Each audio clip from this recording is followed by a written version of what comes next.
Om Namah Shivaya, Episode 80, Chapter 14, Verses 10 to 13, Gunas' Effect on Our Character. Verse 10 states the general rule when one guna predominates over the other two. First, when sattvam arises, overwhelming rajas and tamas.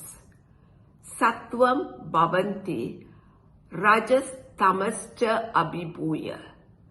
We are cheerful, knowledgeable, tranquil, and we abide to values. Second, when rajas arises, overwhelming sattvam and tamas. Rajas bhavanti, sattvam tamascha abhibhuya. Desires keep arising. Thereby, we continue doing actions to fulfill them.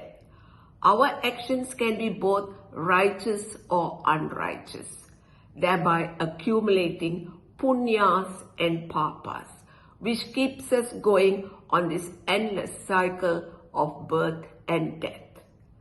Third, when tamas arises, overwhelming sattvam and rajas.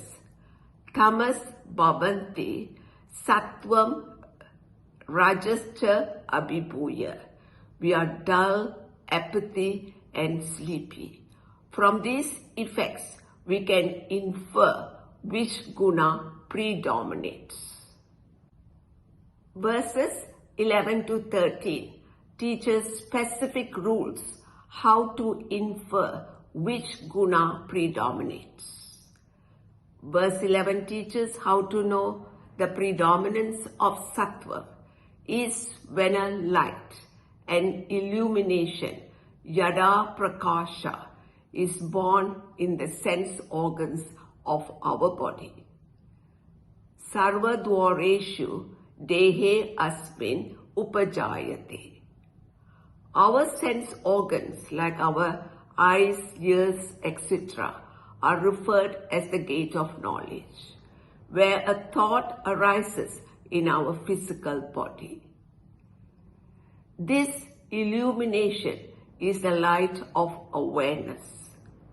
Then we infer that knowledge, jnanam, is born because there is alertness and concentration. This becomes the basis to infer that indeed sattvam has increased. Tada vidyat vivrittam sattvam iti yuta. This can happen to everyone occasionally, even when tamas predominates. In verse 12 teaches how to know the predominance of rajas. Here Sri Krishna addresses Arjuna as O foremost in line of the Bharata. Bharata Rishabha says, to know the predominance of rajas, these effects of rajas are born. Rajasi etani jayante vrivritte. First is greed, lobha, desire to have things that belongs to others. The very desire for another's wealth is the very thought of greed. Once we develop greed, our thinking changes to justify our thoughts. Greed can also mean miserliness with one's own wealth. Second is physical restlessness. Pravritti, meaningless activity like fidgeting, nail biting, tying knots and undoing them for no reason. Third is a deliberate, calculated undertaking to accomplish a given end. Karmanam arambha. Even in a sattvic person, rajas can become predominant at a given time, because of which varieties of activities takes place. In this sense, rajas is good because it keeps us active. Similarly, tamas is also good because it allows us to rest.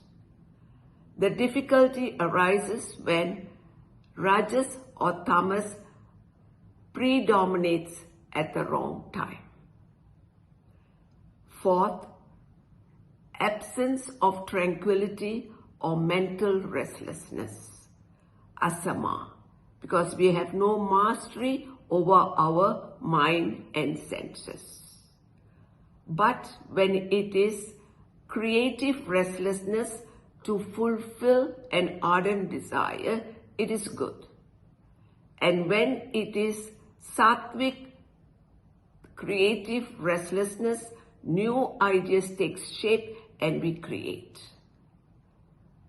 Fifth is longing for almost anything, spraha.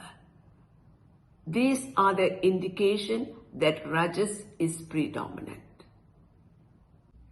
In verse 13, Sri Krishna addresses Arjuna as O joy of the Kuru family, Kuru Nandana, says, when tamas is predominant, these effects are born. Tamasi virbhurte etani jayante. First, dullness, aprakasha, absence of alertness and discrimination. Second, total indifference towards performing any action, pramada, and absence of activity, apravritticha, even when there is something to be done.